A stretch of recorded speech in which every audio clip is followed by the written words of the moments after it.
सभी दोस्तों का एक बार फिर से स्वागत है आपके अपने YouTube चैनल उत्कर्ष स्टडी पे। और आज के इस वीडियो में बात करने वाला हूं कि जिन साथियों ने पशु परिचय डीवी के लिए जो ऑनलाइन स्क्रूटनी फॉर्म है वो नहीं भरा है, तो वो अब ऑफलाइन स्क्रूटनी फॉर्म है वो कैसे भरें और उसके साथ क्या क्या डॉक्यूमेंट है वो लेके जाएं। ठीक है, उससे पहले जो दो डाउट है छोटे छोटे वो मैं क्लियर कर देता हूँ।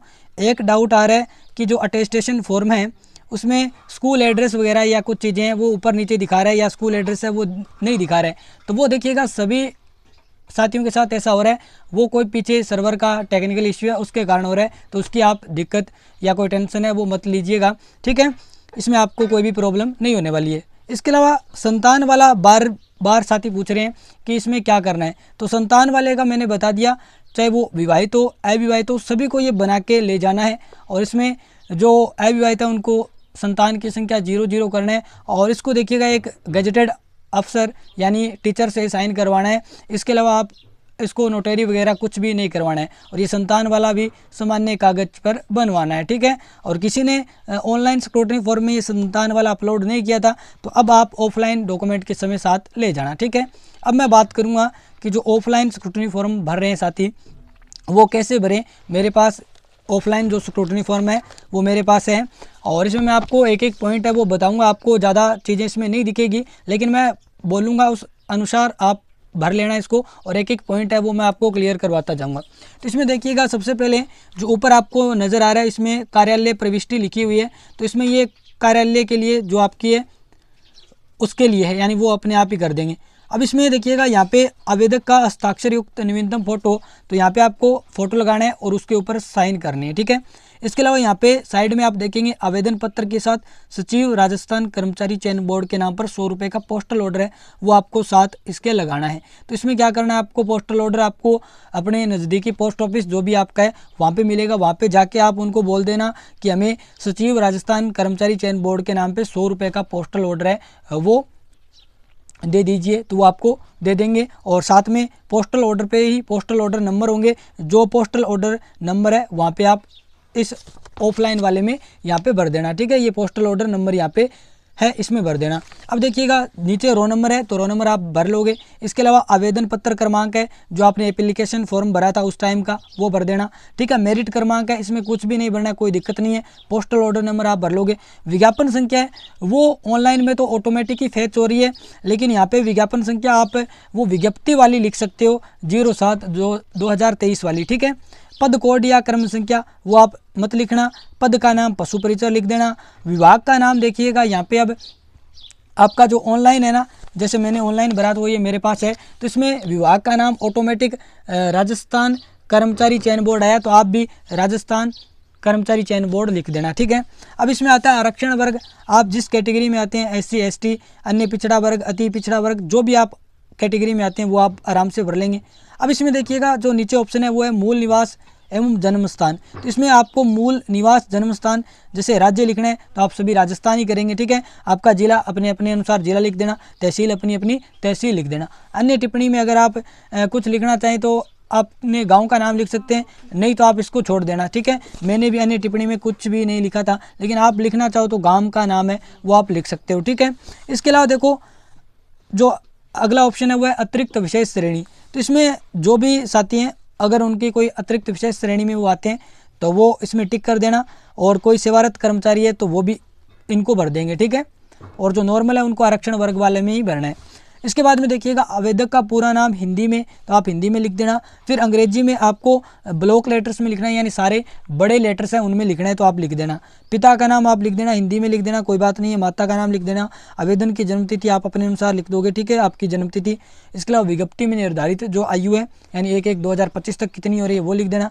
नागरिकता भारतीय, धर्म हिंदू। विवाहित स्थिति में अगर आप विवाहित हैं तो विवाहित वाले को हाँ कर देना, और अगर अविवाहित हैं तो अविवाहित वाले के नीचे हाँ लिख देना। ठीक है, अब जो विवाहित हैं उनको अपने विवाह का विवरण देना है जिसमें विवाहित होने की स्थिति बतानी है कि पत्नी या पति है उसका नाम क्या है, विवाह की तिथि क्या थी, विवाह का स्थान क्या था, पंजीयन संख्या यानी जो आपका विवाह पंजीयन हुआ उसका, और पंजीयन स्थान कहाँ पे पंजीयन अधिकारी कौन सा था उसका नाम लिखना है, ठीक है। तो वही आप विवाह वाला विवरण विवाहित वाले साथी हैं वो दे देंगे।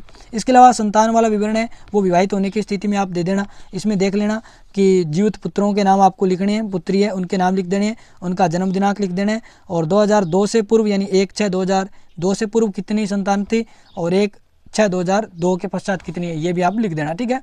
अब इसमें 11वां पॉइंट है कि पत्र व्यवहार है उसके लिए मोबाइल नंबर या जो पता है वो लिखना है। तो इसमें पत्र व्यवहार आप पोस्ट ऑफिस के माध्यम से करते हैं तो आप अपने पोस्ट ऑफिस का नाम लिख देना, अपने गांव का नाम लिख देना और अपने मोबाइल नंबर लिख देना, ठीक है। जब स्थायी निवास का पूरा पता लिखें तो उसमें आप अपना वार्ड नंबर जो भी कुछ गली नंबर वगैरह है, उसके बाद में अपने गांव का नाम, ग्राम पंचायत, तहसील, जिला सारा लिख देना, ठीक है।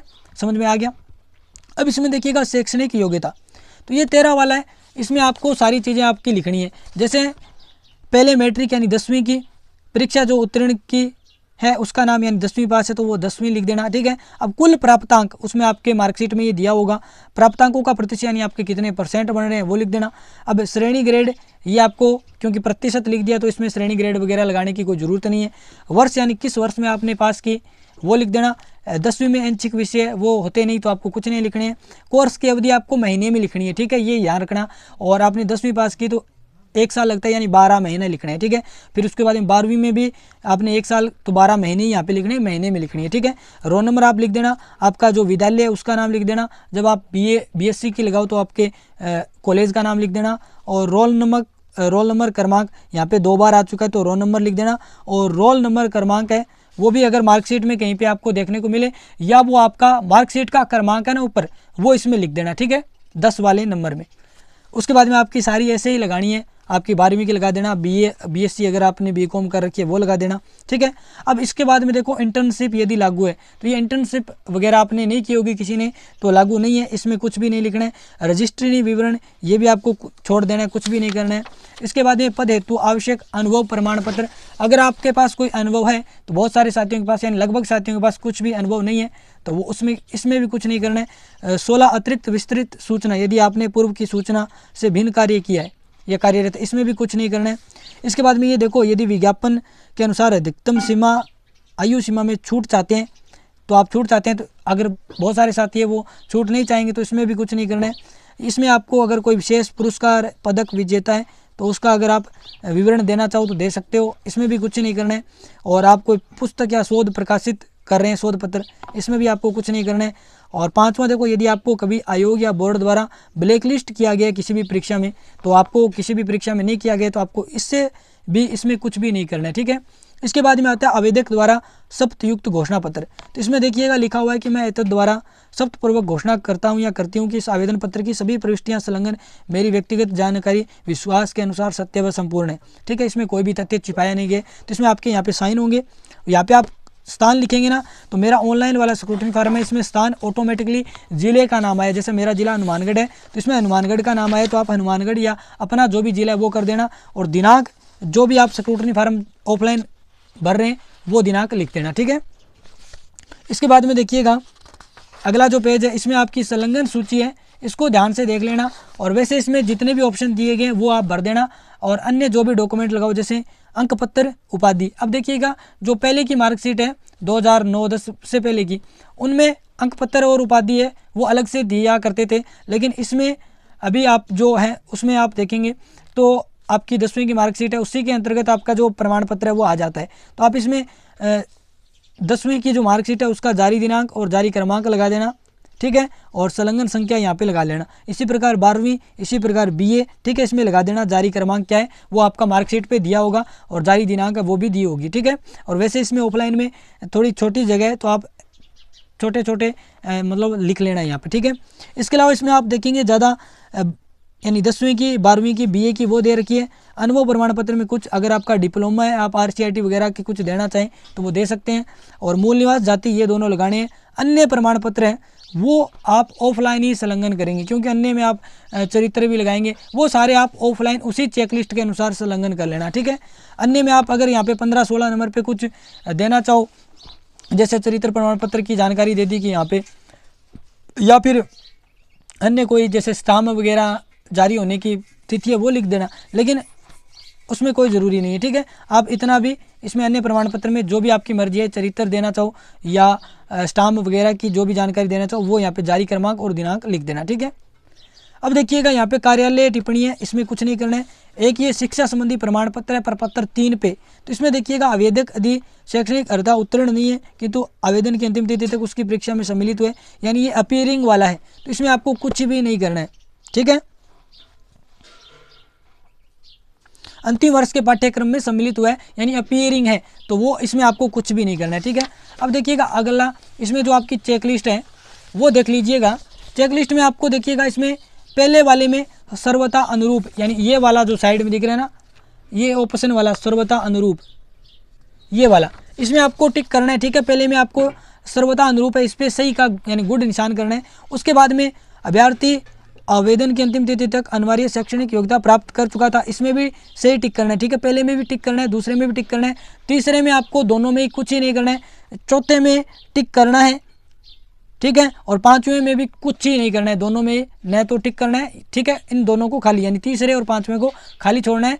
और पहला, दूसरा और जो आपका चौथा है इसमें जो सर्वथा अनुरूप और आवेदन की अंतिम तिथि तक प्राप्त ये करना है, और परीक्षा की तिथि तक उत्तीर्ण, इसमें ये इधर वाले तीनों टिक करने हैं, 2 छोड़ देने। और श्रेणी वर्ग में आप उसी श्रेणी में है यानी आवेदन करते समय उसी श्रेणी में है तो उसी श्रेणी में करना है, यानी आपको पहले वाला ही टिक करना है, उसी श्रेणी में है, ठीक है। और दूसरे में भी आवेदन की तिथि से पूर्व इसमें टिक करना है, ठीक है। और तीसरे में आपको करना है राजस्थान का मूल निवासी है आप हैं बिल्कुल, तो इसमें टिक करना है, ठीक है। चौथा आपका टीएसपी एरिया के निवास से संबंधित है, तो इसमें टीएसपी वाले साथी अगर हैं तो वो कर देना, ठीक है, नहीं तो आपको नॉर्मल वालों को नहीं करना है। और यदि अभ्यर्थी आरक्षित श्रेणी का है किंतु उसका जन्म स्थान राज्य के बाहर हुआ है, इसमें भी आपको हाँ ना कुछ भी कोई भी जवाब नहीं देना है, ठीक है। अनुभव वाले में आपको कुछ भी चीज़ें नहीं भरनी है, इनमें टिक कुछ भी नहीं करना है, ठीक है, एक भी टिक नहीं करना है। अब आयु में अभ्यर्थी की विज्ञप्ति में निर्धारित तिथि को आयु क्या है, तो ये आपको भर देना है, आपकी जो 1/1/2025 तक है। विज्ञप्ति के अनुसार निर्धारित तिथि को आयु सीमा न्यूनतम 18 है, अधिकतम 40 है, ये आपको पता ही है, विज्ञप्ति में दी हुई है, ठीक है। ये 18-40 भर देना। उसके बाद में ये तीसरा है, इसमें भी कुछ भी नहीं करना है। और इसके बाद में आता है अधिकतम आयु सीमा में विविध श्रेणियों में छूट, तो इसमें आपको अगर छूट चाहिए तो आप उसमें कॉलम है उसको टिक कर देना, और वैसे सभी साथियों को छूट नहीं चाहिए तो आप इसमें कुछ भी टिक नहीं करना है, ठीक है। इसके अलावा देखिएगा आवेदक के हस्ताक्षर, ये आपके मतलब स्क्रूटनी फॉर्म में तो ऑनलाइन, मेरे वाले में ऑटोमेटिक ही आगे जो आवेदन वाले थे, ठीक है। तो अगर आप करना चाहें तो इसमें साइन कर सकते हैं।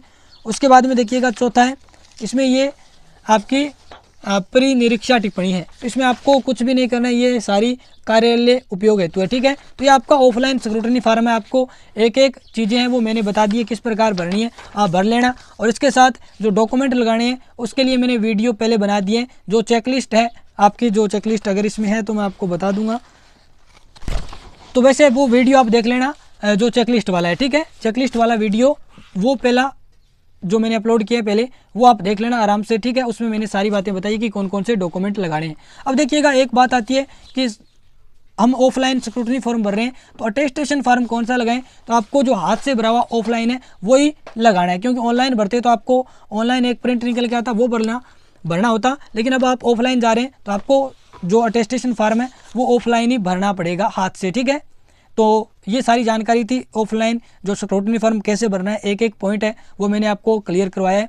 तो जानकारी आपको अच्छी लगी है तो जो साथी हैं जो ऑनलाइन नहीं भर पाए ऑफलाइन भरने जा रहे हैं उनके साथ भी इस जानकारी को शेयर कर देना।